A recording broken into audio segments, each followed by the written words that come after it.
Hi, I'm McCarthy, and I help people with their breakups. And today we're going to unpack and react to the rise of lonely single men. It was a Courtney Ryan video. She has a very, very popular YouTube channel. If you want to check her out, go for it. This just came up in my feed on YouTube randomly, and I think it's got 73,000 views in a day. All right, so this came up in my live stream a couple days ago. It's all over the internet. It's been there for a while, and it's just bugging the shit out of me because I'm just tired of the generalizations. And the problem is people start to identify with this stuff as if it's 100% true. And the question is, all right, I'm a man. I'm 41 years old. I've got some life experience. I've been doing breakup coaching for a little while. I've done some things. I've been some places. I've been lonely before. But don't speak for me.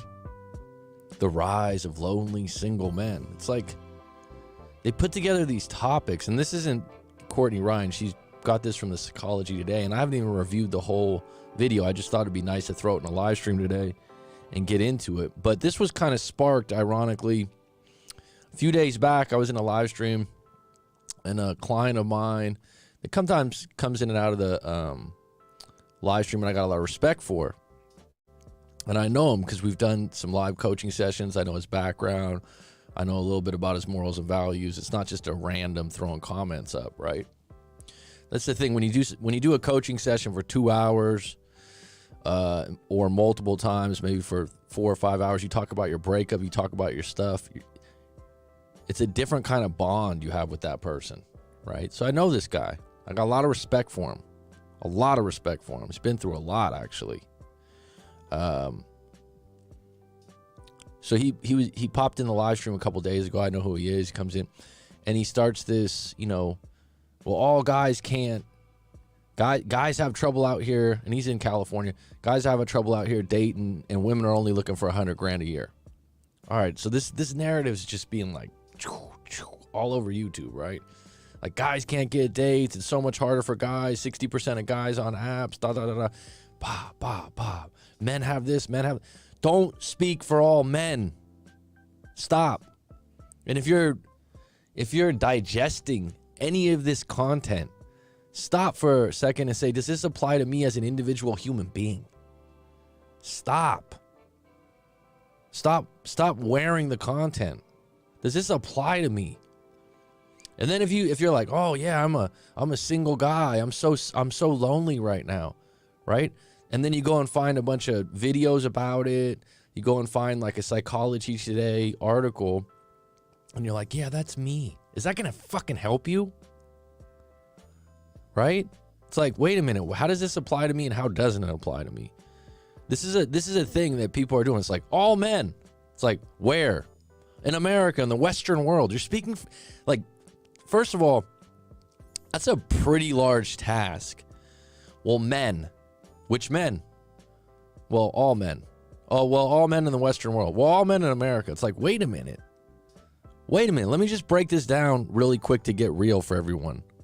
It's like, when you see anything that says men, all men, or men these days, these men, it's like, does this apply to me? Now, what happens is it's like, yeah, this is what's happening to men these days, because you get something like an article that you think is professional and is done above board and is a authority on the topic, and you're like, oh, all these young men, all these single men, they're all lonely. There's a lot of single men that are lonely. There's a lot of human beings lonely right now. We can get into that in another, but the idea that they throw together these articles, the problem is guys that aren't even that lonely or don't even have that many problems, they swing the pendulum over there, and they're like, oh yeah, that's me too. Oh yeah, like, there's nothing we can do here. This is just how it is.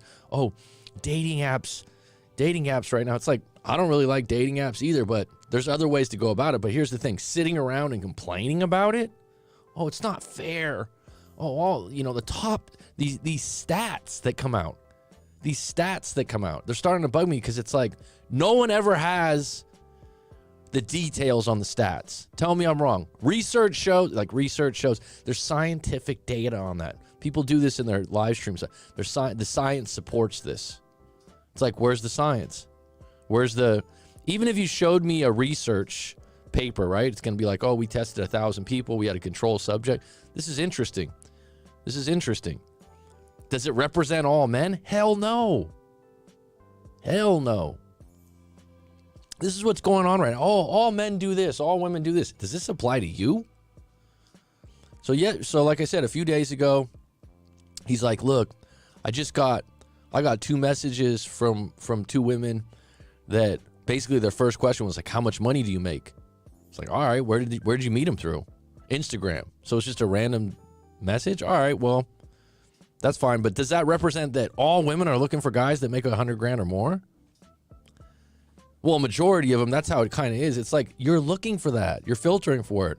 Now, there's certain environments and landscapes and areas. Yeah, that's true, right? All women, all men? Come on. I'm in the trenches with people right here, like with their breakups and their relationships, and it's not all true, right? Well, just do this. Take a real quick friends and family check. So maybe let's just play a little game here, a little research study here for ourselves. Let's say that you have five men that you know, friends, family, or colleagues. Pick 5. Take a minute for this. I'll do the same in my head, right? Let me think for a minute. And I'm just thinking randomly. First people that come to my mind. Family members, good friends. And let me just see if this applies. Lonely single men. Let me think in my friends, family, and colleagues, how many guys that I know that are friends, family, or colleagues, please put it in the comments, that you are like, oh, he's a lonely single man. How many? That you know directly. I'm having trouble finding one, to be honest. I know ones that are in bad relationships. I know ones with some ups and downs. I know ones that life isn't perfect, but I don't know if I would put lonely single men. Anyone? I got to think about it for a minute. Does anyone else have that? Like, oh yeah, I know a lot. I know a lot of them. According to research, lonely single men are on the rise. Where? What city? Oh, all Western world. What research? Research shows. Where's the research? Where's the study? Oh, it's in this article that was written. Well, where's the research in the article written? Right? Does anyone is anyone with me on this? That this is getting overblown? Right? I'll tell you this. I've been lonely and single for a moment in my life, for a pocket of time. And I didn't sit there and go, oh my God, there's so many other men that are lonely and single. You know what I thought? What's going on right now? Yeah, better get back out there. Or it's a choice. Right now, I'm just taking a break from dating, had a bad breakup. I'm all right. I'm going to recover. I'm going to be fine. But like this idea that like the numbers are mounting on lonely single men, it's such a general topic, right? And then, but there's guys that will digest 4 or 5 of these videos. It's like, wow, this is a real problem now. Other guys are going through this. It's like, all right, is it true about you? And what's your control over it? What's your situation? You have no control. It's just happening to you. If you're a lonely single man, it has to do with some habits, acceptance, environments that you're hanging out in. That's the number one thing that comes from these studies and research. There's no one environment. It's like things in New York, things in San Francisco, things in Nebraska, things in Texas, things in Antarctica, Greenland, Canada, Alaska. They're all the same. It's all the men are the same in those same areas. It's like, really? So environments wouldn't play a role in this? It's like the rise of lonely single men. According to where and who? Can we get a little bit more specific?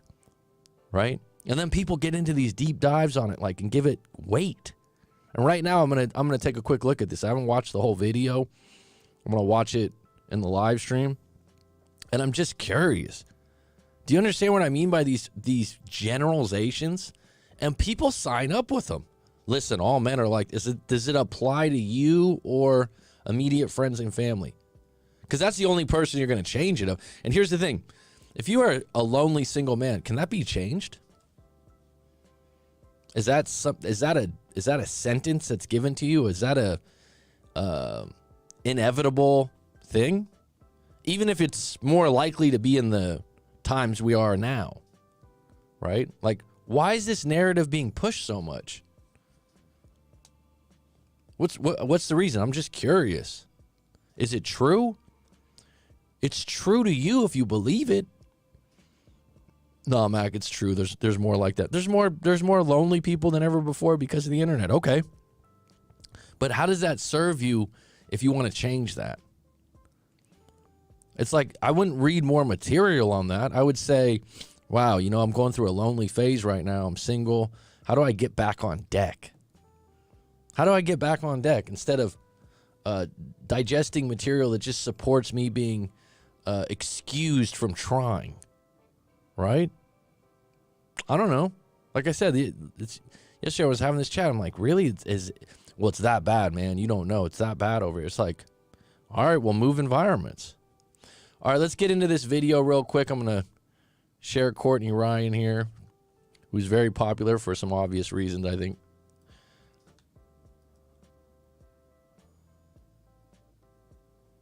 Hold on a sec. Here we go. Let me share the screen. One moment. Stay with me, folks. Tell me I'm wrong on this, though. The rise of lonely single men. How does that apply to you? Do you have friends and family? You're like, wow, there's way more lonely single men. Is this true in your sphere of influence and the people that you know? Or is this just overblown a little bit too much? Is this too much of a generalization? And it's a very sensitive topic. It's like, oh, let's talk about this. Let's talk about it.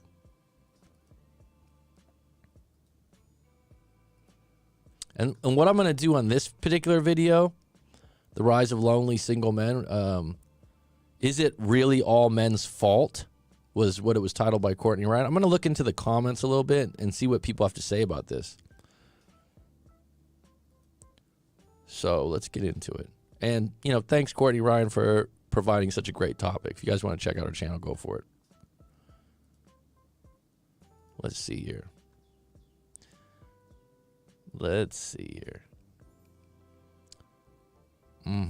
You ready?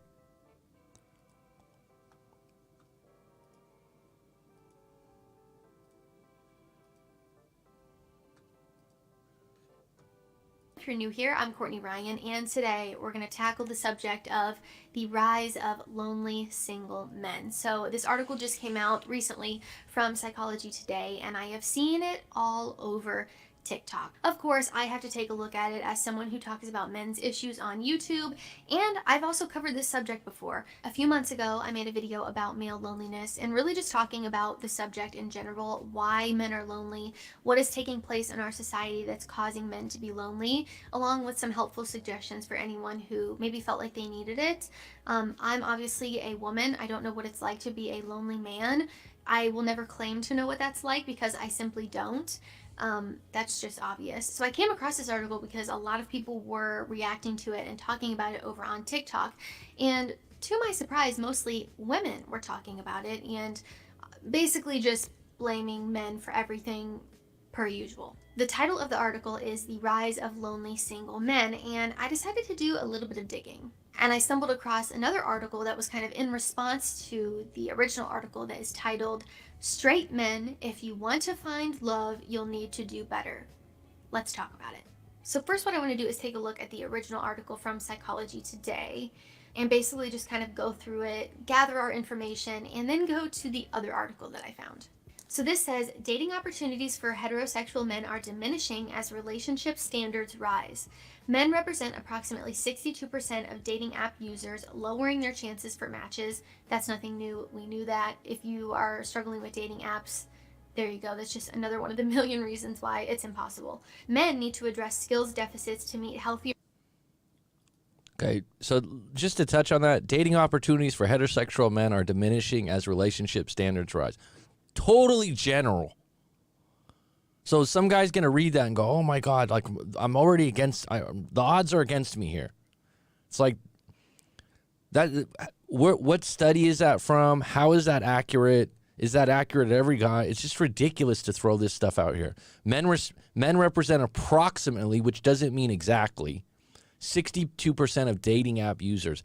So where is this research coming from? And people have been throwing out this 60% number. How many dating apps are there that you could troll and collect all this information? Lowering their chances for matches. So men go in and go, oh, we're already lower on the matches. We're already at a loss here. True or not true, dating apps work for some people and don't work for others, okay?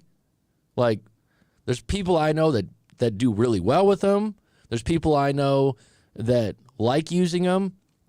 There's people I know that understand that dating apps are going to be one of those things, and this is what I say. It's like panning for gold. You're going to have a bunch of rocks and different pebbles in there, and you might have a couple sprinkles of gold, and it's going to take some work. But this idea like, oh, dating apps aren't, just give up on them. No, they're usable. They work. Depends on your environment. It's like if you live in L.A. and you're on a dating app, you're going to have way more opportunities than probably living in Nebraska, right? On a farm. So those are the things that matter. You still, I mean, men need to address skills deficit. What are the skills? General. What are the skills deficits to meet healthier relationship expectations? And who are deciding what those skills are? Who? Who decides this? Women? And this is quite interesting. Giving an opinion on this and then starting it out with, well, I'm not a man, so I'm just going to tell you what I think. Men need to address skill deficits to meet. It's just a bunch of big words, generalizations. Here's my big advice about this, and this just bugs me because people are swallowing this up. They're swallowing this up, and then they're padding their reasons for staying at home, being lonely, feeling sorry for themselves, being a victim. Oh, dating apps don't work, this or that. Dating apps absolutely work for some people. Some guys that go, oh yeah, 60% of dating apps that lower their chances for matches. So men are going to get less matches. There's some guys that are like, yeah, I know that, but I'm still up for it, right? There's one guy I know that was highly successful, met a good two former clients of mine. They were on dating apps for 2-3 years. They would take small breaks. They would, sometimes have some setbacks, but they eventually met a woman that they married. It's possible. It just takes time. That's the thing. Because dating apps, here's the thing, all right? Dating apps, it's quick.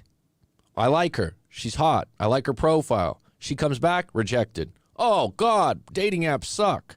It's because you got a little bit excited about someone you're not even remotely sure has any interest in you, but you've gotten a little sniff because you kind of matched up or something. And then you're like, oh, it's totally different than when you were in a workplace and you kind of got to know each other. You kind of had some natural interactions. There was a little eye contact. And so that what people aren't aware of is you just need to be better at getting rejected by someone you don't even know. That's all. These dating apps, they're an opportunity to meet people. You just got to know the parameters and not fight it. Embrace it. Allow it. Deal with it. But to say that they're just completely crap, no. Your relationship expectations. Younger and middle-aged men are the loneliest they've ever been in generations, and it's probably going to get worse. Over the last 30 years, men have become a larger... All right, younger and middle-aged men are the loneliest. Says who? What is this demographic? I mean, over the last 30 years, men have become a larger portion of that growing group of long-term single people. This is such a general thing. And while you don't actually need to be in a relationship to be happy, men typically, what does typically mean? It means not true. Men typically are happier and healthier when partnered. Okay, there's plenty of men we know. Think about the guys that you know, friends, family, and colleagues right now, right? And if you know anyone that's single, that's doing just fine, okay? Men typically are happier and healthier when partnered. Here are 3 broad trends in relationships that suggest heterosexual men are in a rough road ahead. I mean, this is... So someone reads this and goes, oh, man, men are really doomed right now. All men? All men. Like, say, and just going back for a minute, what was the previous thing here?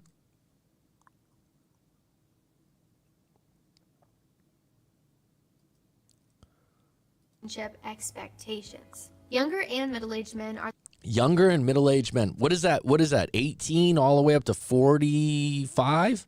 are the loneliest they've ever been in generations. There's no numbers here. There's no research data and data, whatever. It's probably going to get worse. Probably. What's the benefit of believing something that is probably true? Probably translates to I don't know. I think translates to I don't know. I'm not sure. This is just kind of my opinion. My point is, that's cool. All right, but you're presenting it, not Courtney Ryan necessarily, but she's getting these off of legitimate Psychology Today article and some other article, and it's like it's babble.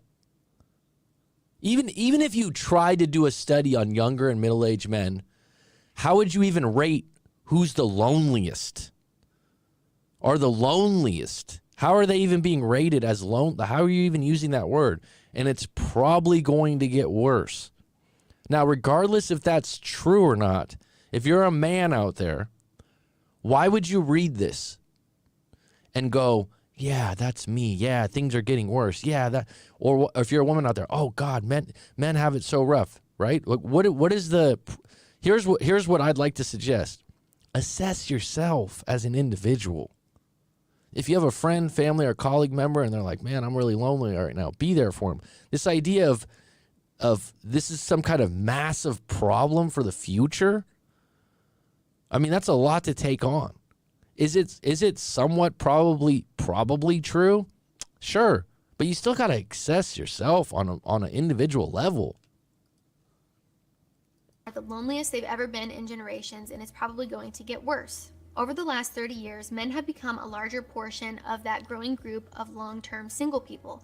And while you don't actually need to be in a relationship to be happy, men typically are happier and healthier when partnered. Here are 3 broad trends in the relationship landscape that suggest heterosexual men are in for a rough road ahead. And then it goes to say dating apps, relationship standards, and skills deficits.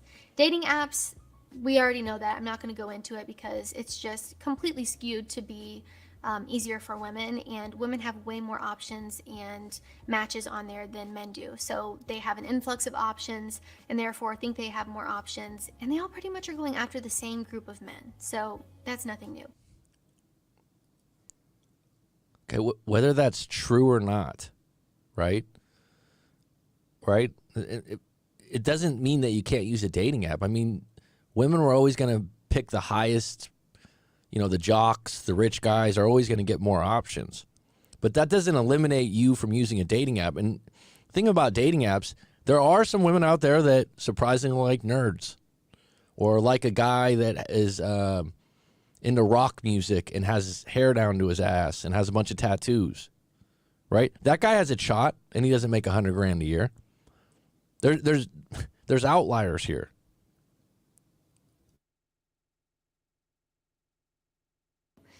Relationship standards, it says. With so many options, it's not surprising that women are increasingly selective. I hear recurring dating themes from women between the ages of 25 and 45. They prefer men who are emotionally available, good communicators, and share similar values.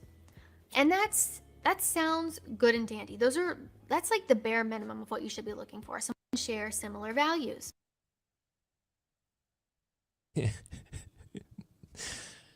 Oh my goodness. Relationship standards with so many options, it's not surprising that women are increasingly selective. No facts here. I do a live TikTok show. Wow, okay, so that's perspective. I'm doing a live stream right now, and I would never say I speak for all men or all women. And speak with hundreds of audience members. So this is in the hundreds. Now, what people don't realize is this individual, and let's just give them a Better Love Project has hundreds. There's a certain demographic that goes with their audience, right? Hundreds of audience members every week. I hear, out of these hundreds, reoccurring dating things from women between the ages of 25 and 45. Wow, that's a big number. They prefer men who are emotionally available. I've heard this from women before, emotionally available. Give me some examples of that. So here's the thing about that. Please listen to this.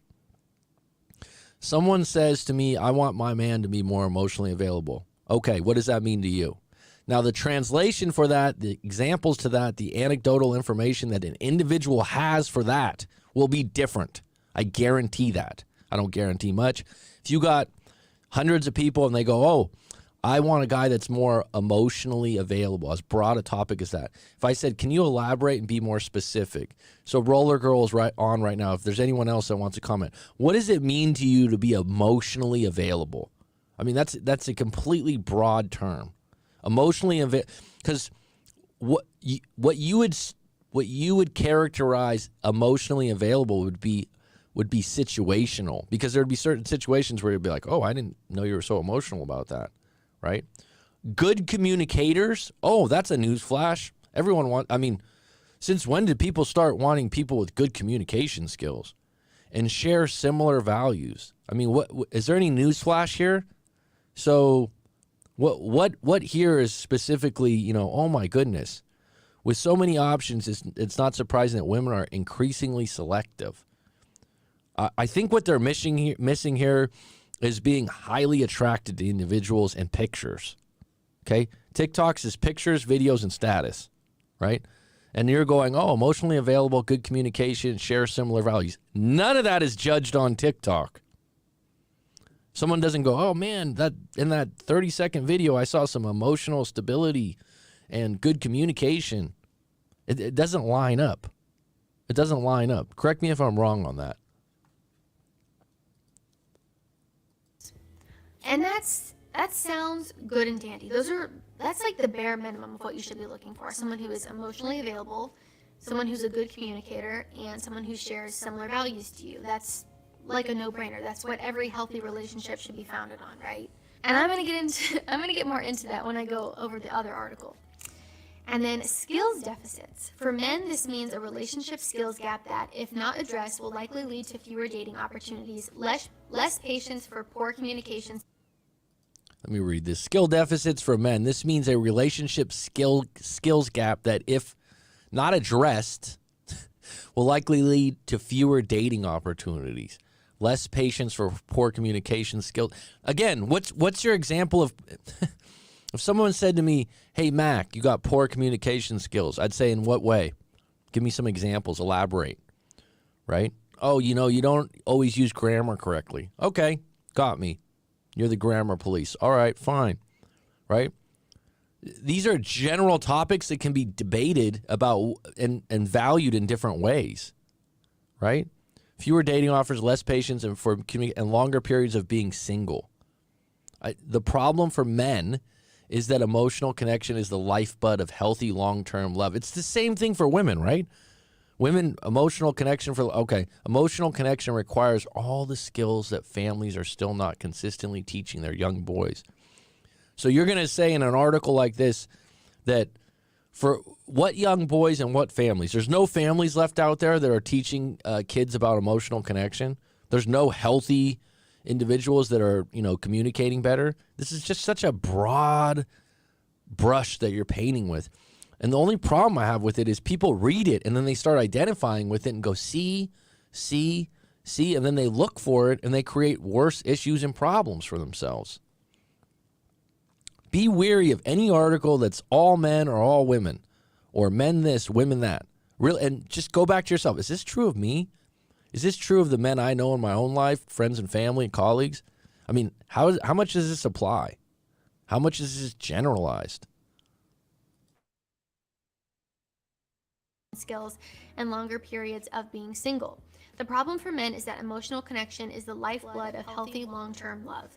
Emotional connection requires all the skills that families are still not consistently teaching their young boys. Talks about leveling up your mental health game, going to therapy. It means seeing intimacy, romance, and emotional connection as worthy of your time and effort. That I agree with. Ultimately, we have an opportunity to revolutionize romantic relationships and establish new healthy norms, starting with a first date. It's likely that some of these romances will be transformative and healing.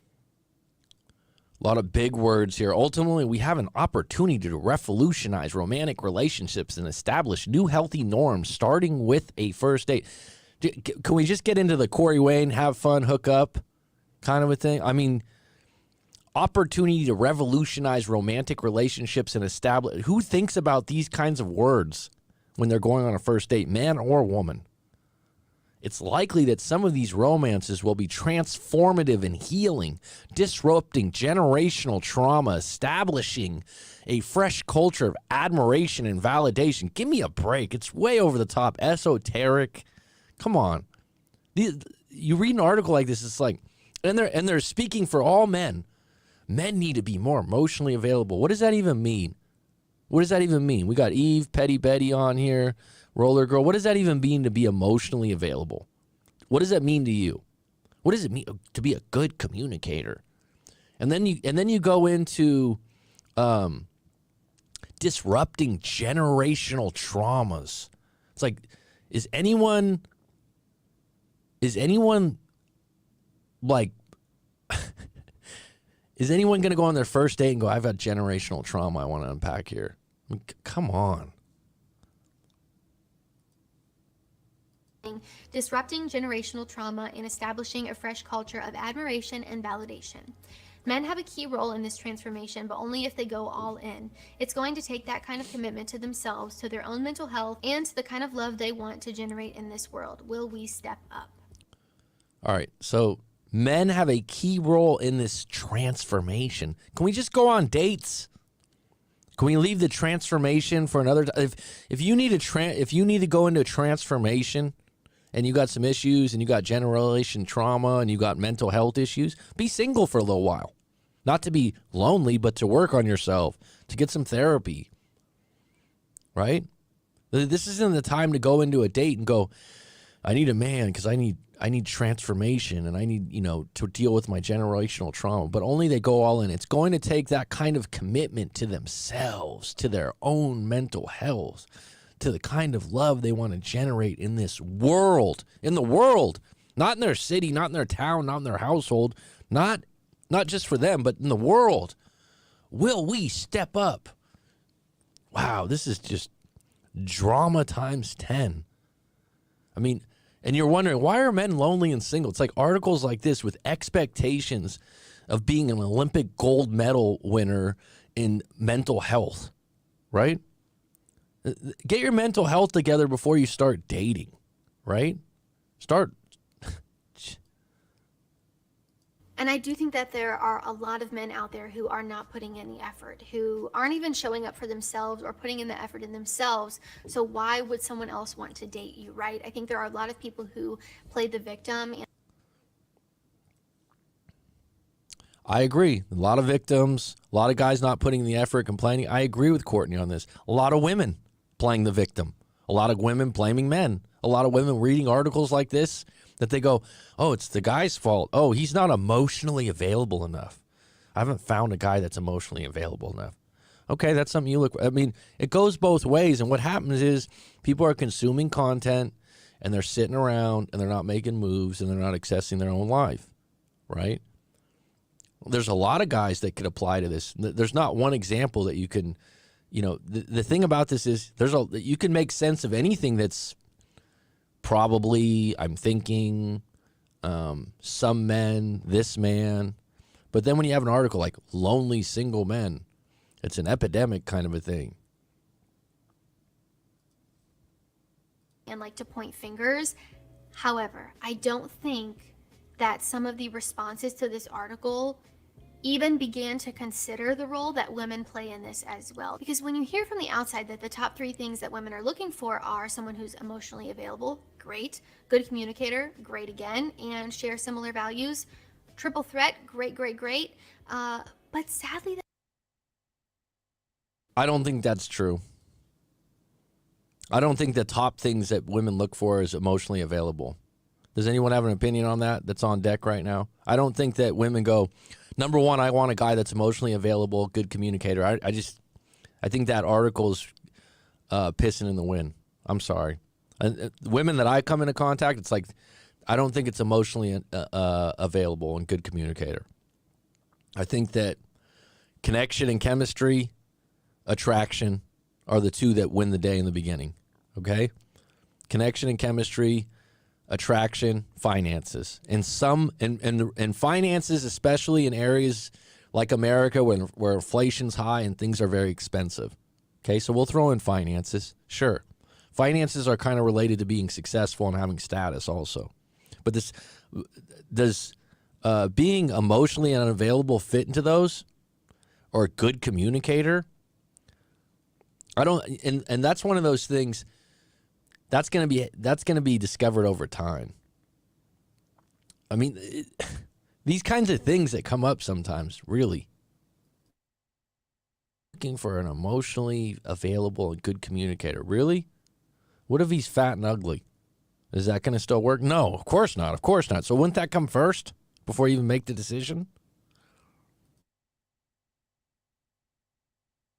That's not what a lot of women are looking for. They're looking for maybe those three things and a checklist of a million other things that are sometimes a little bit unrealistic. And I think it's important to talk about that too, because it takes two to tango, right? I've seen so many videos on TikTok about icks and the way that a man is standing in a photo and the way that he's scooting into a booth and really just writing men off for the dumbest, stupidest, smallest little things, minuscule things that are so irrelevant in the grand scheme of things. If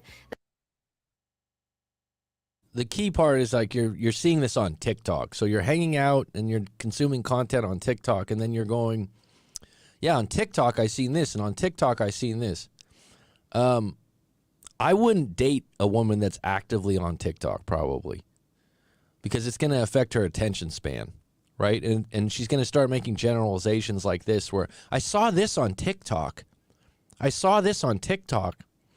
On TikTok, it says that, women are doing this. And it's like, what's happening in your world, in your city, in your town, in your working environment, in your family and friends environment? What's happening in yours? Stop. Well, on TikTok, someone who lives in another country, in another place that's really funny and cute, actually, they're saying that women do this. What? Right? According to women on TikTok, that's a great source. the guy is emotionally available, a good communicator, and shares similar values to you. But they're writing men off because of these little things that don't matter and don't make any sense. And we have a whole generation of young people that are just perpetuating this cycle of, oh yeah, now I care about that with the guy I'm dating. Now I'm noticing all these icks about him, the way he chooses food, the way he holds his fork. I mean, it goes on and on and on. So it's going to take work from both sides, not just men, to make a change in the dating game. But anyways, enough with my rant. Now I'm going to take a look at the other article, because just the title, I was like, what is going on? Straight men, if you want to find love, you'll need to do better. I already know how this is gonna go. Heterosexual men are seeing fewer dating opportunities because women are demanding higher relationship standards. But as Kate NG says, isn't it time single men rose to the occasion?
I had a good friend that was telling me that you can't date this guy because he doesn't have this kind of car. This guy, and then they think about it.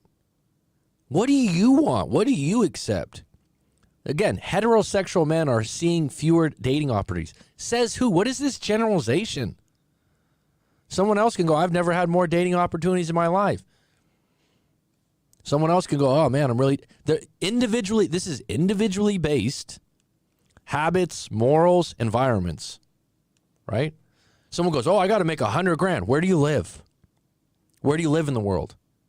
I live in San Francisco, the Bay Area. All right, well, I believe you got to make $100,000. Okay. Could you move? oh no, that's not my point. Would it be a different standard then? Who are the people you hang out with? Well, I'm on Instagram and TikTok all the time. Well, that's competitive happiness. There's a lot of pretentious people on there. Not all. I've got an Instagram account. Don't consider myself pretentious. But this idea like men need to step up. Which ones? Which ones? I just heard someone recently on the internet that has a pretty big platform, a big audience, and he's talking about how people don't understand. They just try to make one change of one person, and he's got this huge audience, and he can say one thing and turn the dial for everyone, and he's completely, absolutely ignorant. Broad, generalized messages are ridiculous. Get in touch with who you are and what you want, people, as a woman or a man. It's like, oh, I'm lonely right now. I'm a lonely guy. Don't go, studies show in the rest of America that there's a lot of loneliness going on. So does that make you feel better that you're a part of a lonely team? And then someone goes, women are looking for emotionally available men. Says who? You? Is that first on most women's lists? I don't believe that. I think it would be looks, status, finances, and connection and chemistry. Connection and chemistry would be like sense of humor, shared values and thoughts. All right, those would be top on the list. Someone would go, emotionally available and good communicator. How do you even clarify that? Instead of accusing women of being too picky, yeah, unless you're a woman who's actually being too picky, and you need to look at yourself and think, okay, if I'm not going to find anyone who's perfect, so clearly I'm being too picky. It should be no surprise that an article going... If you're going to be picky, know what you want. That's fine, right? If you have a high standard, that's fine, but don't make it the standard for everyone else. And the idea that I had a friend, I remember this was 12, 13 years ago. I was out of a breakup. I was doing fine. And he goes, I think you need to lower your standards. Fuck you. That's what I said. I don't lower my standards because that's what you do, right? And the reason he said that was, at the time, I took it really personal. At the time, I was like, wow, are you talking to me like that? You're looking down? No, because he lowers his standards, because he would sleep with a wider variety of women, and that's how he rolled. No problem. What he does with his equipment is up to him. But this is what you get. Well, you should do this. Well, you shouldn't be so picky. Well, what's picky? Right? There's certain things that, turn me off that don't turn off someone else.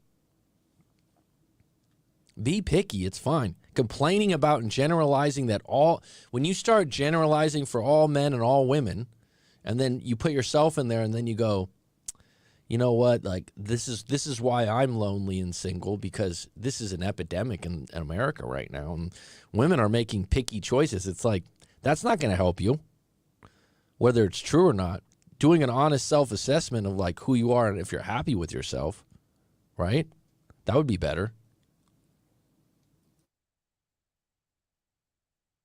Viral from Psychology Today has found that it is a shift towards healthy relationship standards that poses the biggest hurdle for heterosexual single men right now. Get from here. Thanks, Courtney. It should be no surprise then that an article going viral from Psychology Today has found that it's a shift towards healthy relationship standards that poses the biggest hurdle for heterosexual single men right now. The article, titled "The Rise of Lonely Single Men," intended to highlight a growing problem. A 2020 study which found that loneliness is greater in men than in women. What's the study? How many people are there?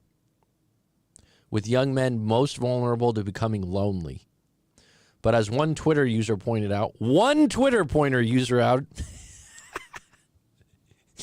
oh my goodness. So one opinion out there on Twitter, one of the points in the article is that this loneliness has been exacerbated by diminishing dating opportunities for men as women seek those high standards.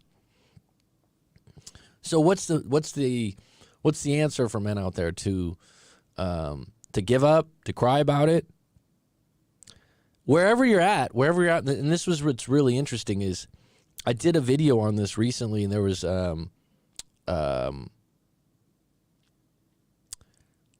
what is he, an evolutionary scientist or analyst, right? And he basically said, since the beginning of time, civilizations, men that were at the top of the food chain, or let's just say in hunters and gatherers, the best hunters and the best warriors had 3 or 4 wives. If you look at the beginning of time, kings have 100 concubines, right? This has been going on since the beginning of time, that women will gravitate towards the cream of the crop. So this isn't something new in 2020. This isn't anything new. The fact that the men that aren't getting these women are complaining about it or creating communities to vent about it is another thing. My thing is as an individual, do you want to identify that, or do you go, all right, let me figure out the game here, right? So let's say you were in a hunting and gathering Indian, Native American tribe, right? What would be valued? Probably hunting, being a warrior, and following the tribe's rules, whatnot. Probably being, if the guy was more attractive and more better shape, he'd probably do well. But this is a time when everyone was in good shape. And so that guy's going to get more women. So what do the guys do at the bottom? Well, they're less picky, right? They open up their opportunities. But here's the thing. There's never been a better time for a man to go, all right, I'm going to figure out this gym thing or exercise thing and look better. All right, I'm going to figure out this money thing and do better. Like, they have options to crawl out of these holes. But the idea that they're blaming women and society for it, is it shifting? Yeah, but here's the thing that's different, though. States, cities, towns have subcultures. And within those groups, there's going to be certain pockets and areas that are better for you in the dating world. You can't look at this as the odds are against me. You got to look at it like, I'm going to overcome this. I'm going to meet someone. I'm going to be my best right now.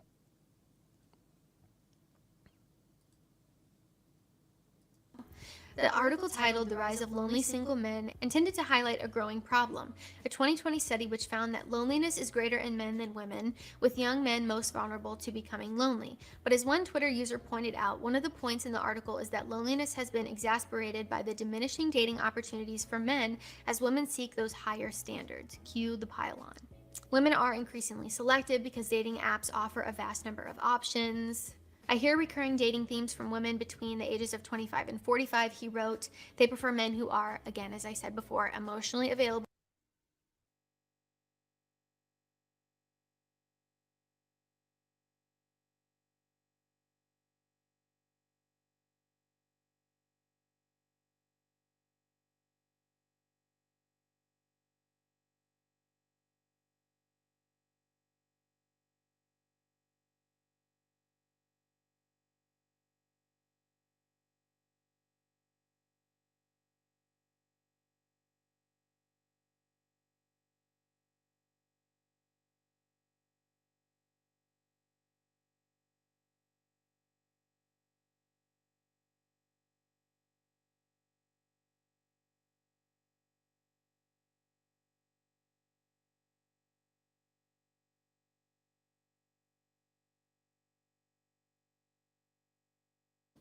Damn it. Thank you, Mary. Couple psychologist Dr. Greg Matos, who authored the article, wrote that women are increasingly selective. Right? This is just such a broad statement. I don't think women are increasingly selective because dating apps offer a vast number of options. I think women are going to be more selective as they've always been with what's in front of them and what their options are.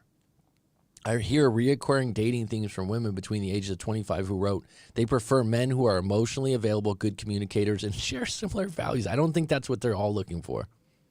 I think that's a generalization. I don't think most women would agree on that. And I think since the beginning of time, women have been more selective than men, yes. And if they're given the opportunity to be with a guy that's the high school quarterback, makes a lot of money, has status, is a rock star, then they're going to gravitate towards that guy, and they're not going to care if he's got a wife or those kinds of things. Okay. That being said, guys can still overcome this, right? Because on those dating apps, it's going to maybe take them a little bit more work, but are they really putting their best foot forward? I've had clients before that are like, oh, these dating apps. It's like, all right, do all the little things, get a new haircut. tailor your clothes, change the way you speak, read some dating books, learn about attraction. It's like all these things add up and you have a better opportunity. Good communicators and share similar values. And then it says, now this criteria hardly sounds impossible to meet. If we boil it down, desiring a partner who can be there for you when you need them and treats you with respect is the barest of the bare minimum. Now, this criteria hardly sounds impossible to meet. First of all, as a man, I'm not going to meet any criteria that someone wrote in a Psychology Today, and because he's a doctor, he suddenly speaks for all men. If we boil it down, desiring a partner who can be there for you, which is a huge generalization, be there for you for what? There are certain women out there that are like, you weren't there for me when I lost my dog. It's like, what? But you found him. Yeah, but you weren't. What's the limits to where you're there for someone and not there for someone? For when you need them and treats you with respect is the barest of bare minimum. If these are new relationship standards, I dread to think how much lower the bar was before. But if this means that women are finally realizing that they deserve better than toxic, narcissistic men, then more power to us. Planting seeds here, folks. If these are new relationship standards, I dread to think how much lower the bar was before. But if this means that women are finally realizing they deserve better than toxic, narcissistic men, then more power to us. And I just want to state that in no way am I minimizing some of the behavior that I see towards women on social media, even towards myself as a woman on YouTube who makes videos for men. People have said horrible, demeaning, disgusting things to me. So in no way, shape, or form am I trying to say that men don't do those things. But I think it's important to understand that not all men are doing those things. It's a very small percentage of the comments I get, like 1% maybe out of the full 100% of the comments that I get are vile. Right? So there's no denying that this is clearly happening online. I see horrible videos, I see horrible comments, even to myself. So trust me when I say I understand that this is taking place. However, I don't believe that it's the majority, and I don't really know if that's the biggest problem that's happening in the dating market right now. And I'm also not going to strictly blame women, because I think, again, it takes two to tango, and men and women are playing a role in the not so great dating climate that's taking place right now. But I do think one of the big issues here is that a lot of women have incredibly unrealistic standards. They're going for the men who are over 6 feet, the men who make 6 figures. Men between the ages of like 20 and 40 that make 6 figures that are above 6 feet is 2%. 2%. So I've heard this again and again, this 6 foot and the 6-figure things. I think it applies to certain areas. New York City, San Francisco, LA. You know, when I lived in San Diego, in California, if anyone doesn't know where San Diego is, it was different. It was a different demographic. There was a lot more people that looked like they were models. It was actually intimidating. I was like 19, 20 years old when I moved there. And the demographic is like, you better have your game up, like on tan, get a tan, get in shape, because that's the competition, right? The idea that everyone's looking for the same thing, sure, they see it on TV, sure. I mean, there's a reason why she's doing a video and showing certain goods, right? People are attracted to that. So my point is this whole 6 foot, 6-figure things. I don't think that speaks for a majority of women. I think there's women out there like that, and they're looking for that. More power to them. More power to them. It's dictated by the environment you live in. The only reason I know that is because I've moved around a little bit. Andrew Tate talks about this. I don't agree with everything Andrew Tate does, but he's lived in multiple countries. It's different perspective. I've lived in different cities, right? Someone goes, oh, I don't know everything. I just know when you live in a different, how many cities or states have you lived in? How many countries have you lived in? If you haven't lived somewhere different, really different, then you just think wherever you live, and I have no idea where she lives, but this is what people do. Oh, all men, where do you live? Oh, I'm in LA. So what you're gonna do is, you don't even know this. You're filtering the rest of the world. And I'm not saying this about Courtney, okay? You're filtering the rest of the world to be Well, LA's like this, so the rest of the world's like this, or the rest of America's like this. All men are like this. No, no, no, no, no. Your area, your spot. If you live in a country town and there's less options, right?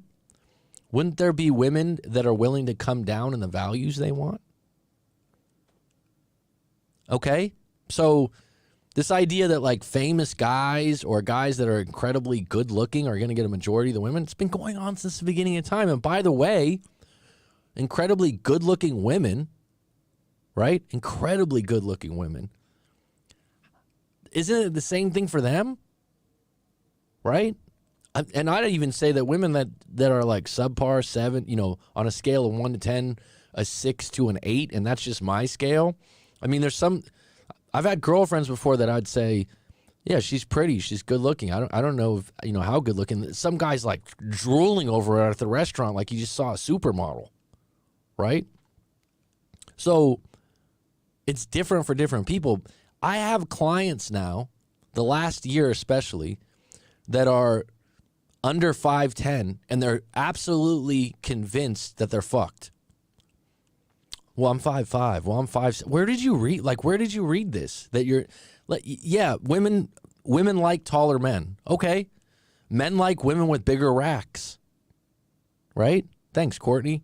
Men like that, right? Now, someone might say, not every man likes women with a nice set of twins, right? Not every guy does.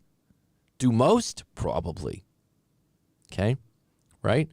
So if women like taller guys, it's fine. It doesn't mean that they're going to go, that's the only thing I can go with. And there's plenty of guys, I've had friends that are like, I don't even like big tatas.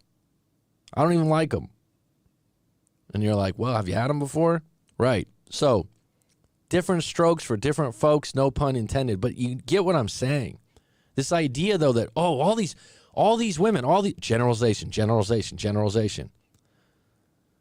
A couple of my buddies from high school that were the best with women, that were quote unquote naturals, right? All of them were under 6 feet. 5'9", 5'10" when I think about it, 5'7". And you know what? They put in more effort. And this might be a generalization. A lot of short guys put in more time in the gym and are a little bit more Mighty Mouse in the sense that they're going to try harder in other areas. But this whole idea, like 6 foot guys are the only ones that get women, give me a break. It's like saying that only women that have outstanding bodies. Guys are going to notice them. Percy Blue said, well, I've definitely heard that 6 foot mark an entire life from a majority of girls. However, I think that that's a ballpark figure to just mean tall. More often specifics taller than me, which is fair. Exactly. Great point. Great point. Women will often say, just as long as he's taller than me, right? Do they prefer a guy that's taller? Sure. Sure, why not? Right?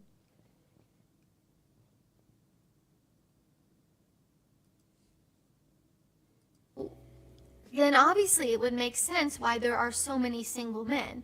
And you can say all you want about men needing to step up and men needing to, you know, put more effort in and do whatever. But for a lot of women, that just means grow 5 inches, make sure you're above 6 feet, and make more money. It's not necessarily about being more emotionally available or emotionally secure.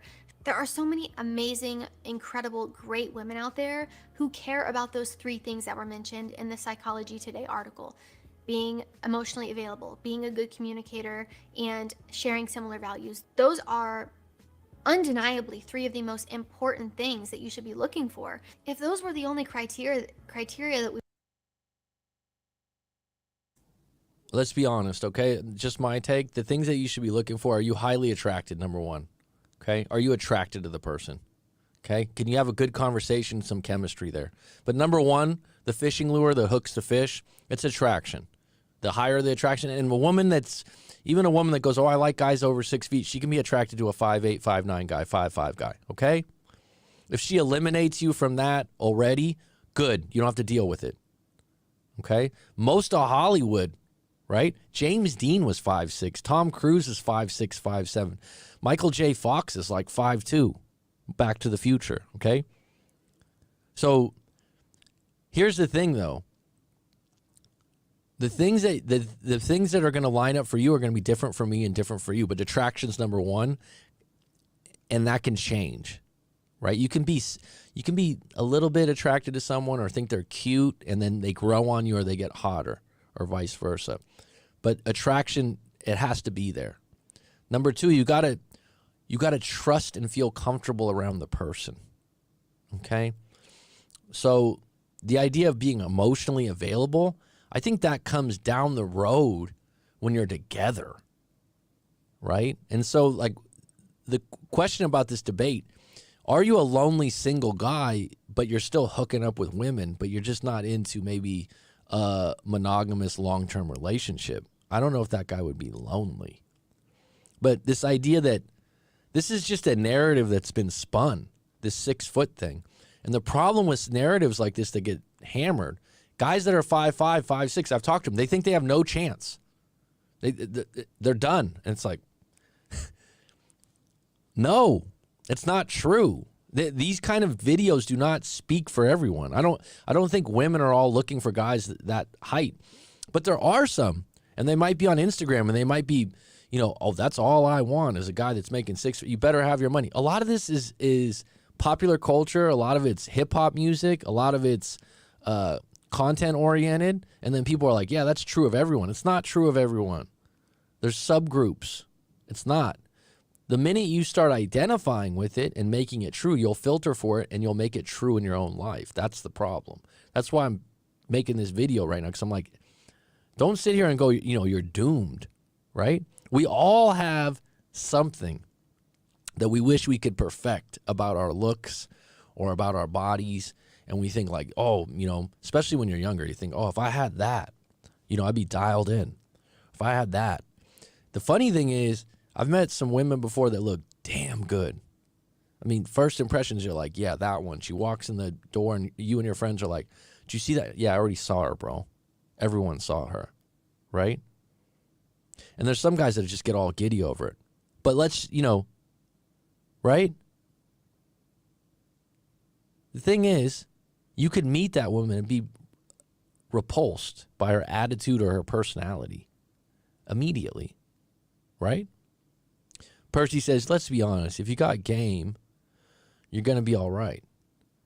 I agree. And game, and the thing is, I mean, here's what it comes down to, too. Let's just put the game to the side, all right? Do you have confidence? All right, so everyone's like, oh, you need confidence. You need confidence. It's generalization. So someone asked me, how do you have confidence, Mac? How would you have confidence? Be good at something. Be good at something that significantly helps other people or significantly helps your family, friends, and colleagues. That's number one. Be good at it and be recognized for it because you're that good at it. You don't have to be good at 100 different things. You don't have to do it all. You're good at music. Petty Betty, you're good at doing nails, and the people in your shop are like, she's really good. Confidence. Now you're like, now if you walked in and Petty Betty's at a bowling party and everyone's a good bowler, you're going to think, well, I don't have confidence in bowling. But that confidence from work and the way that people treat you with respect because you're significant at work, at whatever you do and whatever you do well. It's like I said, Michael Jordan. It's like Michael Jordan. Everyone's like, oh, he's the greatest basketball player, right? Okay, champion, this, that, and the other. Oh, my God, he's got so much confidence. Where does it come from? If he didn't have basketball, someone might say, well, he'd still be a good businessman. Who knows? But the reason why his confidence is so high, he's just good at basketball, and everyone recognizes him for that. And that carries over into other things. So think about it. What am I good at? If you don't have anything you're good at and you're not doing it, and there's sometimes you're good at something, but I don't really do. I'm really good at cooking, but I'm not a cook. I work at a bank. Are you good at working at the bank? And why am I saying are you good at it? Because then people recognize you as being significantly good at something. They look up to you. They look to you for answers. Gains confidence. Does that make sense? Does that make sense? So, and that's probably the backbone of game. And that's the problem. Someone goes, oh, let me take this game course, but they have no confidence because they don't think they do anything well. And one of the biggest things humans look for besides connection is significance. Am I important somewhere in my life? Am I important? That's a big one. All right, let's get back to this. We were going off of, then women wouldn't turn their nose up at simps and nice guys, right? What about all the women out there who hold men to the highest standard possible, but then in return hold themselves to incredibly low standards? And I'm really not trying to blame women or men solely for this issue. I love women, I really do. I love men, I really do. That's why I advocate for you. But it's like, come on, you have to at least recognize the role that you. Major generalization. I love men. I love women. It's like all of them. And this is the whole point of something like this or this thing. It's like, I love men. I love women, but you love all men and all women. Beware of some people with messages like this. Play here. Where is the accountability for both sides? I did not see a single TikTok that said anything about women playing a role in this. And I don't think that the women with crazy unrealistic standards prefer the men.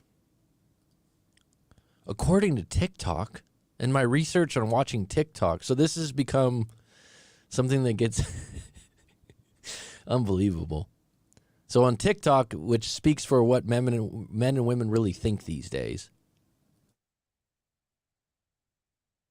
Men who are emotionally available, good communicators, and share similar values. A lot of these girls go after the guys who treat them like crap, who are emotionally unavailable, who can't communicate, who ghost them, who leave them on red and text them at 10 p.m. to come over for a hookup, okay?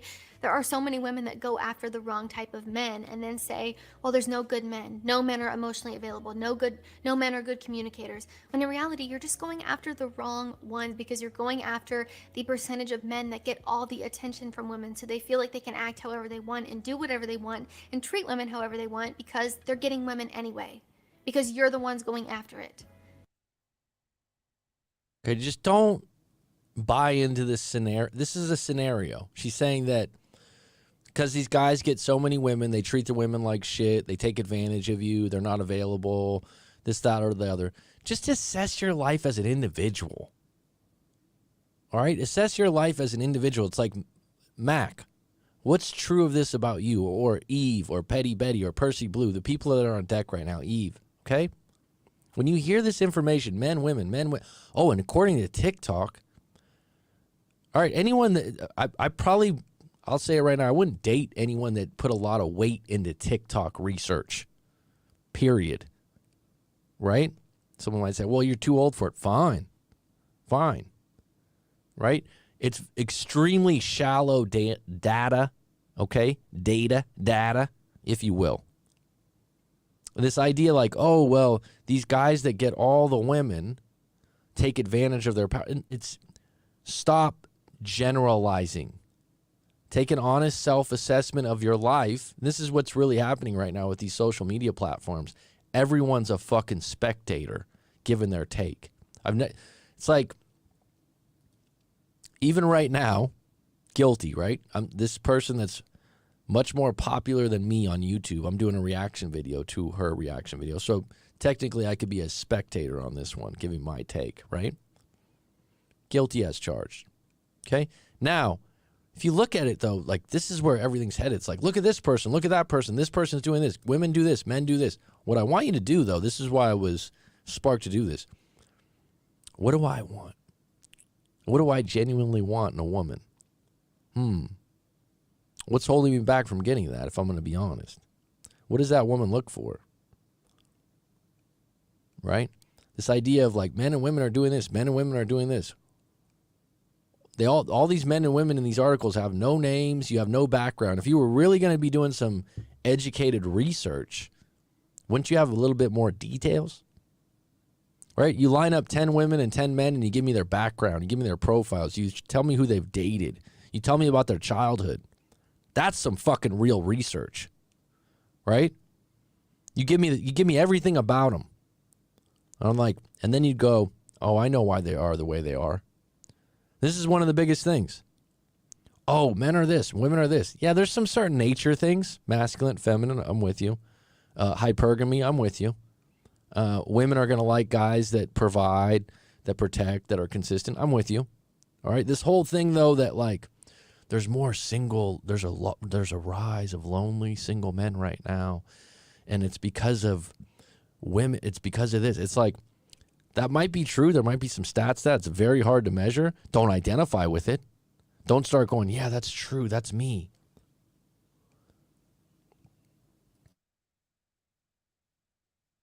Makes sense. It also says the article has gained traction on social media, with many women pointing out that the increase in healthy relationship standards has led to a decrease in dating opportunities for straight men. Taking aim at the criteria listed by women for potential partners, one person said, "The bar for straight men is the literal ground, and they will still tunnel underneath it," another added. "Women just aren't desperate enough to settle for garbage men anymore." But what garbage men means to one woman might mean just that he doesn't make enough money to another woman. And Great point, Courtney. I agree. This is why an article like this, and they're like, oh, I just got this quote from someone on Twitter, or who are we quoting here? Right? You got to make decisions for yourself on what you want. But people are doing this now. They're like, oh, it's all like all women are like this. All men are like this. All these women are looking for 6 foot, 100 grand guys. Where do you live? Where do you hang out? Where are you coming across these women? You watch Fresh and Fit podcast, right? And these guys are like, women are like this, women are like that. Look, is there a type of group that they're inviting on their podcast? Is there any lawyers, doctors, distinguished university professors that are women? Even someone like Courtney Ryan here, who seems like an admirable character, right? Are they inviting those types of people on their show? I mean, this is what's happening. And then guys are like, yeah. It's like, this is just theater. It's just theater. Get really in touch what your environment is and what you want in a man-woman relationship or whatever partnership you want. But don't start letting these narratives go on you, because a lot of the guys out there that are complaining a lot, or like, oh, it's doomed or something like that, they had a bad experience. They got fleeced in a divorce. They had a woman leave them for another guy maybe that was higher value or had more money. And now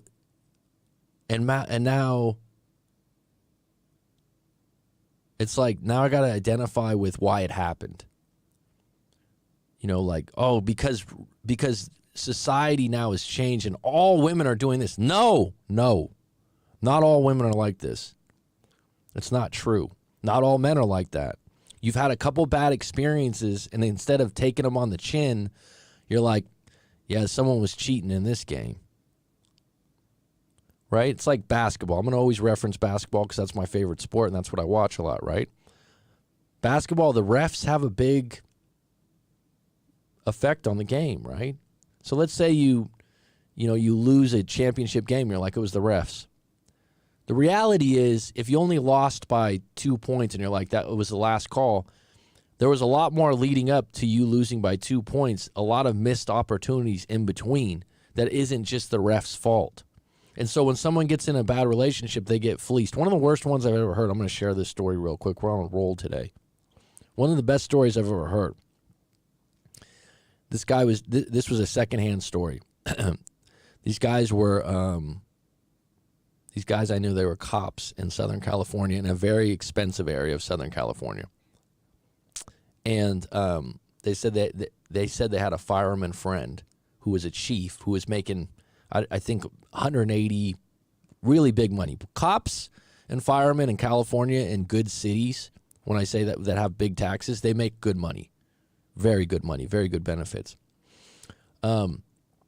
So they said this guy basically got divorced, ended up living in a studio apartment.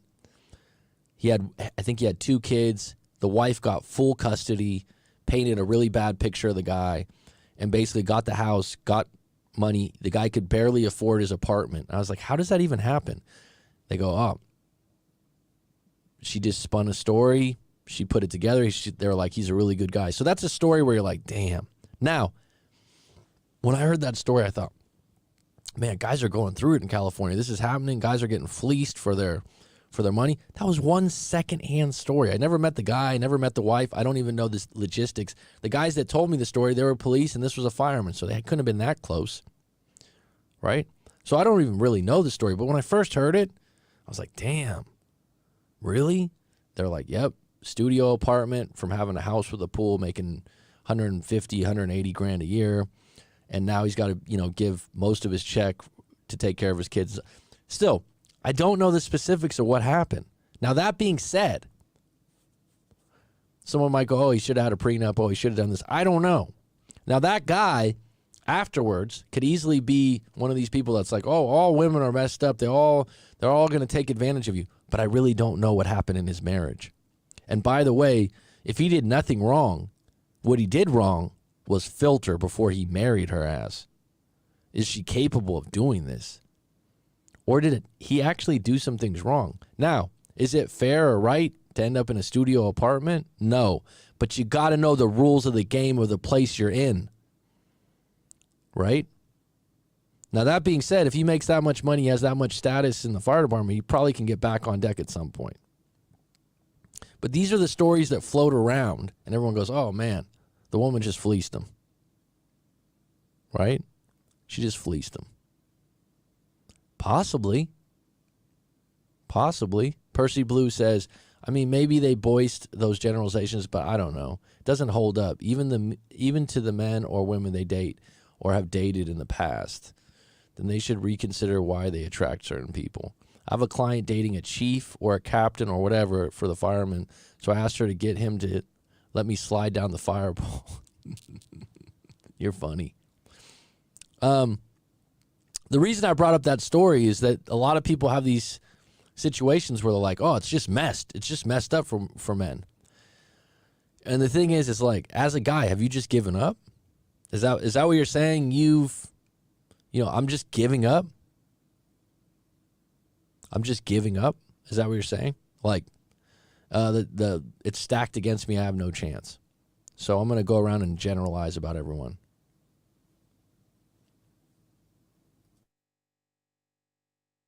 She feels like she deserves someone who is over 6 feet, who makes all this money and can buy her everything.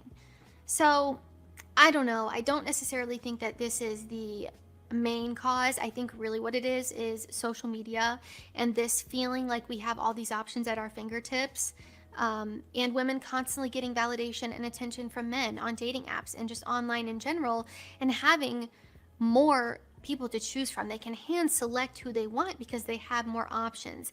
And most men don't have the luxury of doing that. It's just the way that it's always been.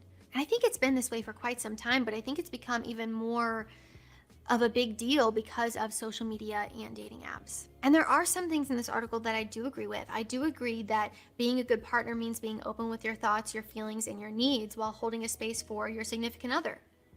And then it says things like, until they stop mansplaining and listen for once. There are a lot of guys who don't do that. Not all guys do that. And then it goes on to talk about Andrew Tate. The straight man's reputation is not helped by people like the Big Brother star and lifestyle influencer Andrew Tate, whose views about women being... Let me just take it from here real quick. The straight man's reputation is not held by people like Big Brother star and lifestyle influencer Andrew Tate, whose views about women being a man's property are so misogynistic that a charity this week called from TikTok to remove him from the platform. In fact, the internet has done a huge disservice. See, you take a quote and say he says man's property, but what's the context of the quote?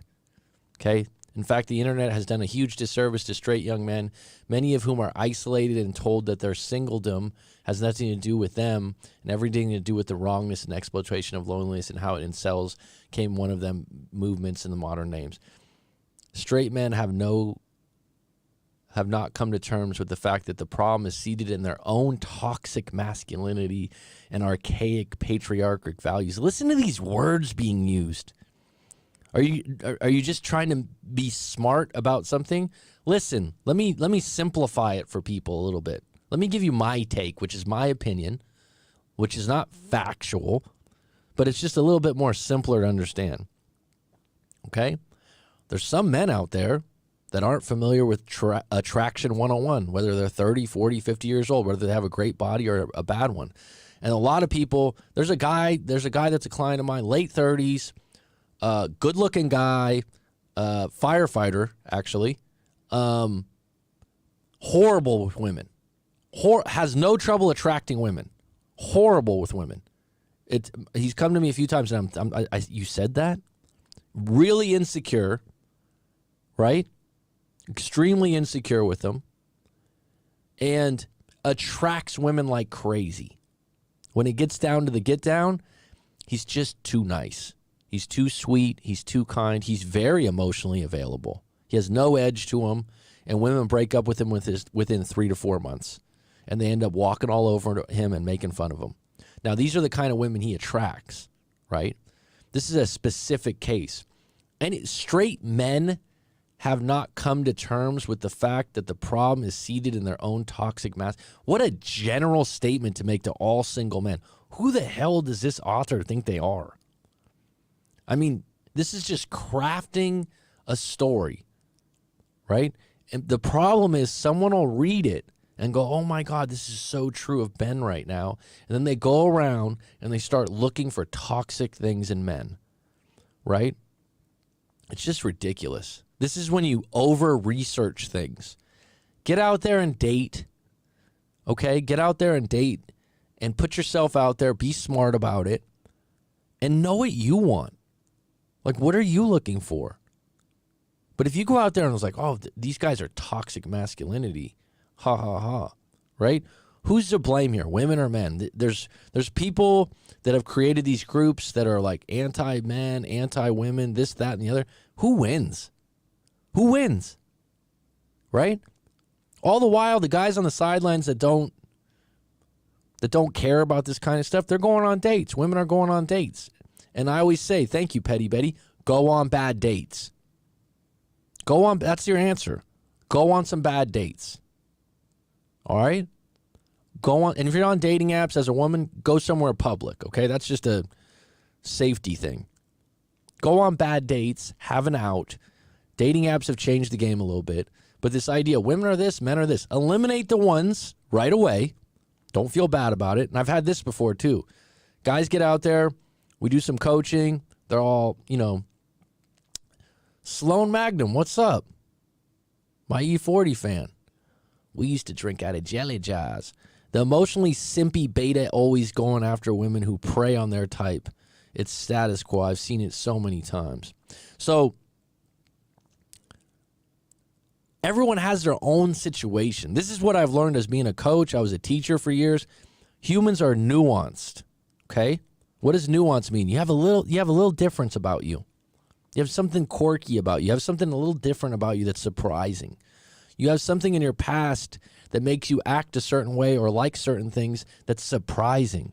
But people never ask, how'd you end up that way? They never really get to that point, especially on a date. Someone goes out with someone, they have a pizza, and the person starts throwing ketchup and mayonnaise all over the pizza, and you're like, what the hell's going on here? This is disgusting. They're like, this is what I grew up on. My mom used to do it. This is what we eat it with, right?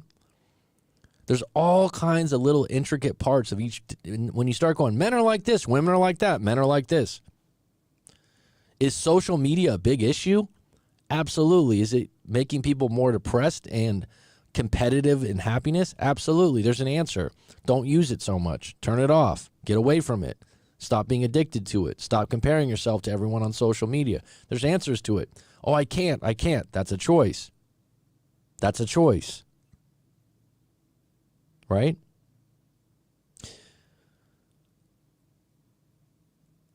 There's these little narratives within the men and women dating landscape.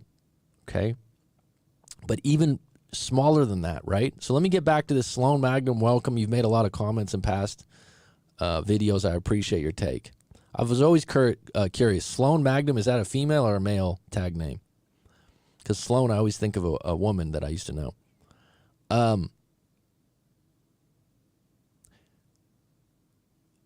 He or she is right in the sense that guys that are too nice, they end up attracting women that like doormat guys. Now, the women will complain about the guy being a doormat, but at the same time, those are the guys they end up with it because they're so pushy and strong-armed that those are the guys that respond to them, but later on they end up breaking up with them because they constantly test them and it gets old. But this guy that was my client, now you say to yourself, this is the difference, right? When you're not a coach or a therapist or someone that fucking cares to know. You go into, oh, this guy's a simp. Oh, this guy's a beta.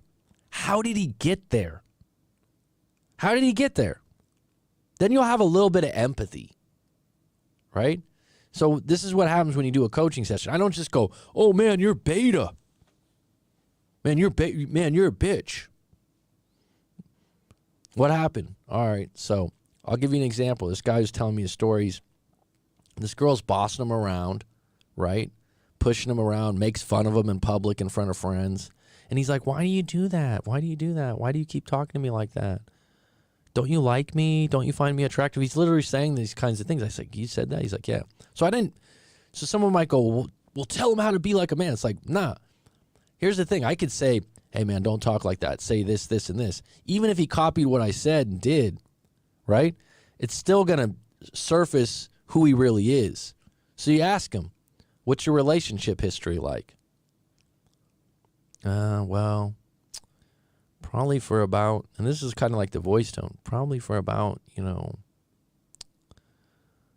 from like 22 to like 29, I was kind of just single and didn't date. I said, okay, what happened? Well, I was just, I don't know. Well, did you have a girlfriend before that? Yeah. And his voice drops, and you're like, well, what happened? We were together for like 4 years from like, I don't know, I was like 18, 22, and she left me, and I didn't see it coming, and I don't know, I don't want to talk about it. He's still carrying that. He's still carrying how he got rejected in that first breakup. She broke his heart, and he never got over it. And this is why when people come to me, I'm like, this is a good time to air out your breakup issues, because if you carry this shit, it's going to affect you 10 years down the road. This was definitely the case on this guy. And he just brokenhearted, embarrassed, shamed. They had the same circle of friends. She had cheated on him. She left him for another guy, and he never got over it. He moved states, started a new life in Cali, and like I said, no problem attracting women, right? But when he talked to women, he talked like this and real soft. Was raised by his mother, was babied. What was your parent relationship like? Dad left early. So it's like the dots start to connect, and you don't just go, oh, this guy's a beta. This guy's a bitch. This guy doesn't know masculinity. No, this guy was raised a certain way. You can't just like strain that out by a good talking to. He had his heart handed to him in a paper bag in his first breakup, and he never got through it. He never talked to anyone about it. He just kept it underneath, and he didn't get to the specifics. And he still didn't really deep into it when he talked to me. I'm not going to push you if you don't want to go into it. If you don't want to go into it, it's not the time. It's fine. It's not my place. I hold space. I listen. I allow you to talk. I embrace what you say. I'm not there to, come on, get it out. But here's my point. Oh, men aren't this, women aren't that. Let's talk about individuals and how they got there. Now, the biggest issue now, when you're talking about these issues, about women having too higher standards or men having certain standards, social media is an absolute monster, right? It's the elephant in the room. Absolutely, 100%, right? It's not going away. It's not going away. So the problem is content like this, and Courtney Ryan, I think she did a good job of kind of being neutral about this and presenting an interesting topic, and that's why I chose it, and thank you for that, Courtney. The problem is that there's so much information getting thrown your way. Now you're going from people having real life experiences, like the guy I just mentioned, right? Horrible breakup, 22, had his heart handed to him. And someone's like, oh, get over it. Have you had someone break up with you and in your circle of friends at 22 years old, and you know she was cheating on you. I haven't had that happen directly to me. I can't relate. Oh, I've had a breakup, but I haven't had one of those happen. I don't know what it's like. I don't know what it's like. Now, that's a real live situation experience that I can have a little bit of empathy and understanding. Now, what happens now are people like that go in the opposite direction, and they're bitter and they're angry from a situation like that. This guy wasn't. Then they start going and making content like, all women are this, all women are cheaters, all women are hoes. But the problem is someone that's very impressionable, which a lot of people are now, watch the content and go, yeah, and they piggyback bad experiences from other people, and they make it their general rules.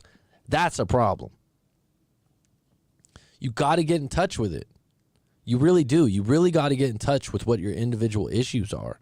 If you do a coaching session with me, that's what we get into, and that's why I do hypnotherapy now. It's like you can get a little deeper. You got gatekeepers that are fucking you up. It's not all men and all women. It's not narratives outside of you. It's a narrative within inside of you. You have to find those narratives. Now, learning about attraction, absolutely. I'll recommend that all days of the week. I'll say, hey, check out Models by Mark Manson. Check out The Rational Male, The Tactical Guide to Women. Great books. No More Mr. Nice Guy by Robert Clever. Not even a new book. Great books. You're in a breakup. Touch on those books just to get your idea of attraction. A lot of those things. But you can know everything about attraction and have a couple bad incidents in your past that create a huge roadblock on you going anywhere in a relationship. There's a difference. Petty Betty, the problem with that is when you attract women who prey on those types of men or women, not being attracted to that behavior. All right, let's see if we can get through this. A man's property are so misogynistic that a charity this week called for TikTok to remove him from the platform. The internet has done a huge disservice to straight young men, many of whom are isolated and told that their singledom has nothing to do with them and everything to do with the wrongness of women. The exploitation of loneliness is how incels came to be one of the most damaging movements in modern times. And in no way, shape, or form, I don't want it to come across like I'm saying it has nothing to do with you, because it does. As a man, it does have something to do with you. But at the same time, it also has something to do with women. And I think both genders play a role, and I don't think it's fair to then say that men are the sole reason of singleness. Not really taking a stand here, being extremely neutral. Here's my take. Thanks, Courtney. People, and I'm going to listen to me on this, folks. We got 11 on deck, 12 on deck. Thanks for the likes. Thanks for the comments. Thanks for being engaged today, okay? Listen to me. People believe what they want to believe. People believe what suits their beliefs. Now, a lot of this toxic messages from men or what have you, or, you know, all women are wanting too much and women are this, women are that, whatever. You have a choice to click on this. And some of these guys that are so upset, I get it, because they've had some kind of experience where a woman broke their heart, or they've been rejected a lot of times. And they're like, yeah, this lines up. They find a video and they're like, yeah, this lines up. These women are full of themselves. And some of them are. Wow, they're really pretentious. And some of them are. What environments are you finding them in? But does that piggyback an experience you had that you want to make that true?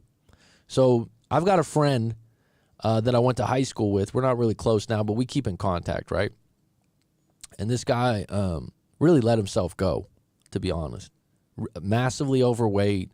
Spends a lot of time on his computer. Good guy, good friend. And he eats his stuff up.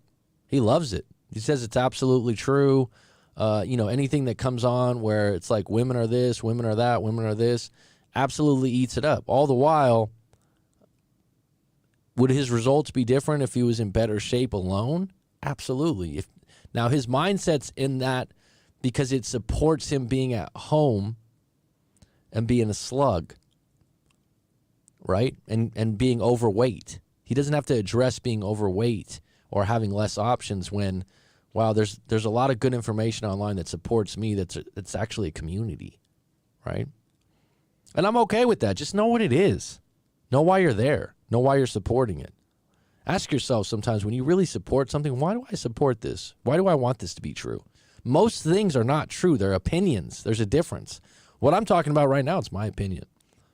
You could take it or leave it. You can debate me. I'm happy to do that.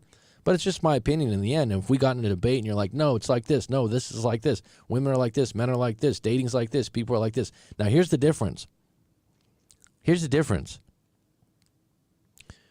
When someone tells me their story, something that happened to them that's true, even that might be embellished or exaggerated possibly, but I'm going to take their word for it, right? That's a lot different than me going, oh, all women and all men do this. Talk to the individuals, folks. Get in touch with you as an individual. It's like I said, when you look at the rise of lonely single men, we've got 11 on deck. If you guys look at 5 men that you know that are friends, family, or colleagues, how many would you characterize as lonely single men? 5 in your sphere of influence. Right? I just don't know if I don't know if that's true of the 5 people I thought of. They're all with someone, actually. I don't know if they're all in great relationships. In fact, I know a couple of them that are kind of in shitty relationships, but they're not lonely single. And someone might go, well, those are the kind of people you hang out with.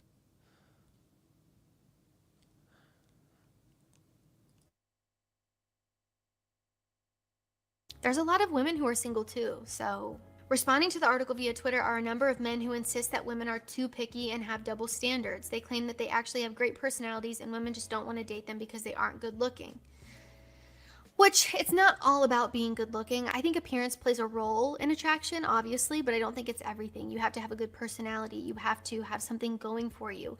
If you want to be with this amazing, incredible, supportive, kind, beautiful woman, why would she want to date a guy who doesn't take care of himself, who isn't making any money, who is lazy, who has no drive, who has no work ethic, and isn't doing anything with his life? Why would she want to date a guy like that? She wouldn't. So it's also about taking accountability for yourself, understanding where you fall short and how you can be better, because no one else is going to do that for you. No one's going to come save you. You have to do it for yourself. So I'm not trying to say that all the blame should be placed on women, because I don't think that that's fair either. I think you have to see where you stand in the race of dating. You know, if dating was a race where everyone was running around, where are you? Are you at a point in the race where you could get the girl that you want? If not, what can you do to get there? How can you start to be someone that the person you want to be with would also want to be with? Be what you want to attract. I think that's important. But again, I do think that there are women out there who have very unrealistic standards for men, and I think that that should be taken into consideration. In general here, I have been advocating for healthy, happy, mature relationships since the start of my channel. I don't do the dating game bullcrap. I don't do the toxic manipulation. Most of the manipulation toxic videos I have reacted to on this channel have been made by women, talking about how to manipulate men, how to be toxic with men, how to make him do this and this. And so how can you look at all that and not say that women are playing a role in the toxicity and manipulation that is happening in modern day dating? The proof's in the pudding. Oh, this also says that men are saying women are just too complicated. These same men will proclaim, ignoring the dozens of women telling them exactly how they want to be treated with respect, dignity, and tenderness. Yeah, you know, I get a lot of men telling me, you know, you don't know what women want. Don't take dating advice from a woman. Don't ask a fish how to catch a fish. But what I'm telling you is from the perspective that a lot of women want to be caught. You know, if the don't ask a fish how to catch a fish thing was true, it would mean that women don't want to be caught, but they do. A lot of women do. And I'm telling you how to do that on this channel in a Okay, so I'm going to give you some really good insight on this. This is Psychology 101. She could teach you how to catch her. So whenever she's mentioning those things like, oh, we want a guy like this, she's mentioning what she wants. So this is like a nice little Psychology 101 for you folks, okay? I've done a lot of reading, Audible interviews. This is Psychology 101, okay? When someone starts giving examples of what Well, women want that's what she wants. So when she says I can help you catch a fish, it's not going to be all women, right? Because not everyone has Courtney Ryan's personality or what she likes in men. So if she was really going to give you the goods and the insight, she can give you the goods and the insight on pulling in a fish that's her caliber or her interest. And this is where people are totally ignorant to it. And this is no offense to her, but I tend to agree that what happens is a man will get advice from a woman and think, oh my God, this is going to be so true. Women tend to tend towards the emotionally cuddly, sweet, kind things that they kind of want. But ironically, they don't find those things as attractive.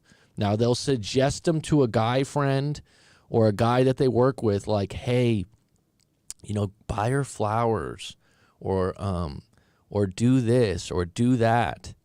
But really, a lot of women are attracted to guys that are unavailable, guys that are a little mysterious. I know this from dealing with breakups, from dealing with relationships of a variety, not just myself. Because majority of people, when they talk to you about relationships and breakups and how they transpire, they're talking from their perspective, even if they've been well-read. Okay? Before I started doing this almost 5 years now, 4.5 years, my perspective I thought was pretty good, but it was still just my perspective based on my dating and reading some books. Now I've read much more, and I've talked to, I'm not going to say 1,000, I'll say well over 500 people in the world, one-on-one for an hour, 2 hours about their relationship and breakup. Men, women, different ages. And the thing is, I wouldn't do a study or research and go, all the women do this, all the men do this. But one thing that they all do, they have a perspective, and they think their perspective everyone else has. And their perspective comes from their life experiences. And guess what's different? Courtney Ryan has a whole different set of life experiences that have made her morals and values. And it's also shaped what she's attracted to. Now, let me put something deeper on the attraction thing that's very interesting. This whole thing about men being 6 feet tall or over. And like I said, a woman with bigger breast or boobs, I don't even want to use the TITS word because I'm not sure if YouTube likes that, right? Don't they have just as much an advantage as guys that are 6 feet over? But the interesting thing about men, they can't lie about being 6 feet. Women can wear a padded bra, and usually do, right? So it goes both sides. But really, if she's like, oh, I'm going to give you advice on women, it's like Marnie. Have you guys seen Marnie's channel? I did a review on hers. She's going to tell you how to get women like her. Well, this is what women like. This is what women want. This is what she would want. No one, including myself, I can't speak for all men. It's like someone's like, oh, you're a dating coach. I've never identified with being a dating coach. I'll give you dating advice.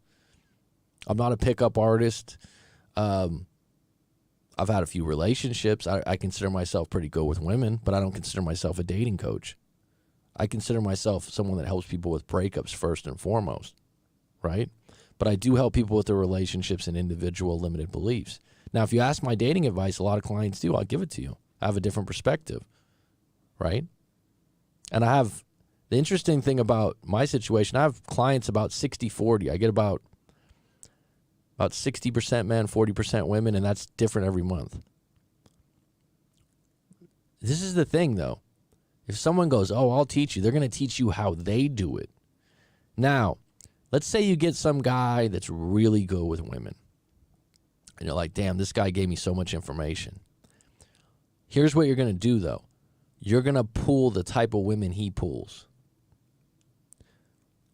You're going to go to the places he goes to get women. So if someone's a pickup artist and their primary hunting grounds are bars, clubs, beach parties, whatever, right? Those are their primary grounds. And you're like, that's where you're going to learn how to display your game, right? Okay? So look at what he's getting, and those are the kind you're going to get. Because certain game isn't going to work for all women, right? Victoria's Secret bombshell bra really does add 2 cup sizes. I've witnessed it. I've been with women before. We're hooking up, and I'm like, what is this? Are you worried about getting shot? Is this like a bulletproof vest here? Huge, right? Huge one. That being said, anyone that gives you advice on any of this stuff, that all men like this or all women like this, there are some rules. I personally think you probably, and I've told people this before, you're probably better off getting advice from men about getting women because it's the same perspective you're coming from. That's just my take. Women will tell you what they want personally, but they don't realize they're not speaking for that other woman. And they don't. Here's the crazy thing, and correct me if I'm wrong because I got a few women on here. Women don't like why they're attracted to a guy. So, for example, let's say a woman's mildly interested in, right? She's mildly interested, so she gives him his number. I'm going to go old school. Gives him his number, and they go out to eat. They have dinner, and she's like, he's cool. I'm not sure if I even like him. I don't know if I'd go out with him again. He had an okay personality. Like they're on the fence about it, right? But that guy doesn't call or text them, and they think, and he ends the date, and he's like, yeah, I'll text you.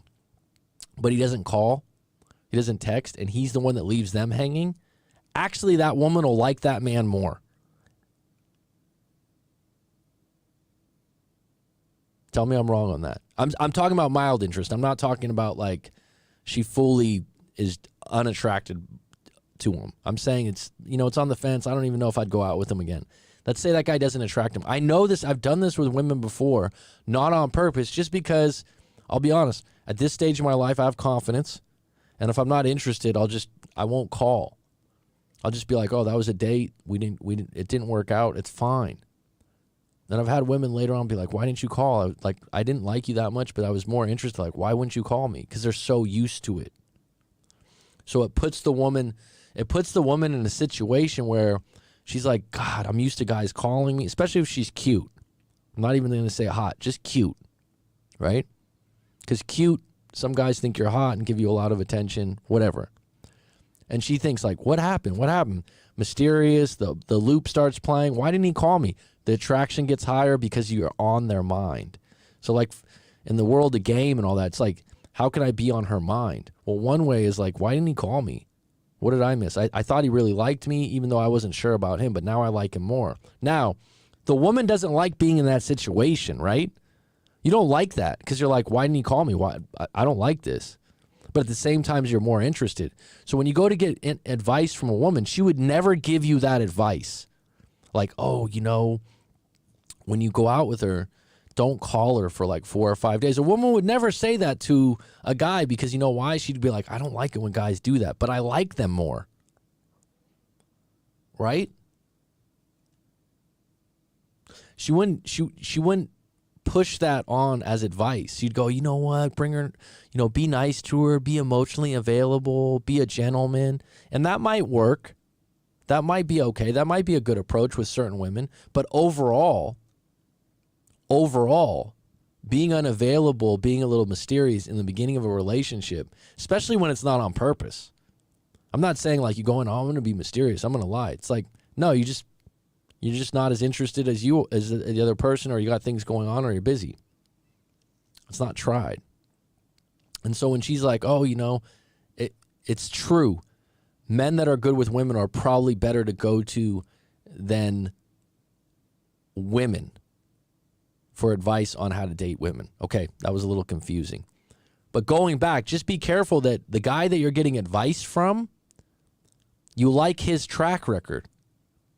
If you go to a guy and you're like, damn, he gets a lot of women, and you're like, but they're all ugly, or they're all drama queens, or they're all, problems, then you're just like, you're going to end up with the same kinds of things. He's teaching you the same tactics with the same bait. But if you go to a guy and you're like, damn, like John got an excellent wife. Like, how do you do that? How do you go about that? And you talk to him. He's probably going to say it wasn't luck. He probably was at a really good place at his life. He was ready to settle down. And he probably was frequenting areas with high-quality women. All right? All right, this has been good. I got 11 on deck. Thanks for the donations if everyone wants to throw them out there. Yesterday's one came in late. Does anyone have any closing questions here? I didn't get into a story We didn't even finish this. I do have I have been doing stories recently and putting them separate than the live stream. So there's 3 new stories that are up. This one was actually really good. I was going to maybe share that today. But go ahead and check out on the channel. I have LDR, no contact. Let me know about this stream. Was this good today? Was this interesting information, how we broke this down? Good to see you in this live stream today, Sloan. And do you agree with what we broke down today?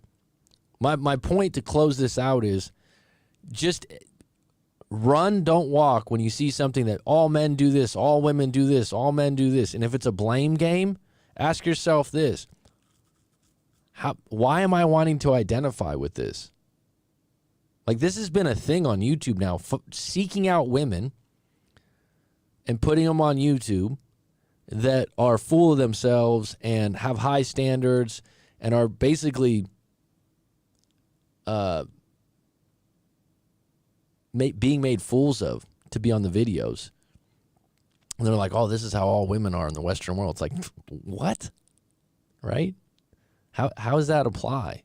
It just never stops. Assess your own life. Assess your own life as an individual. Assess your own environment. Assess what you really want. Is it possible? Identifying with these large articles that are trying to trigger you into, oh my God, lonely single men are up. How does that apply? It's like, if I'm at a stage in my life where I'm lonely and single, and it's happened to me before, I'm not bulletproof. It was temporary. And it's not something I would like read an article and go, oh my God, there's others out there. Great. Is this society's fault? Or are you going to have to take some responsibility? Good question. I'd like to thank Courtney Ryan for providing her content and her take on this unknowingly. But this is the game now, right? We're doing these reaction videos. Maybe they match, need that lesson. Certain experiences will humble them down in the same way, so they won't touch it next time. Each individual hit different. Breakup is a traumatizing experience. Some people, a breakup is the best thing that ever happened to them. They just don't realize it till years later.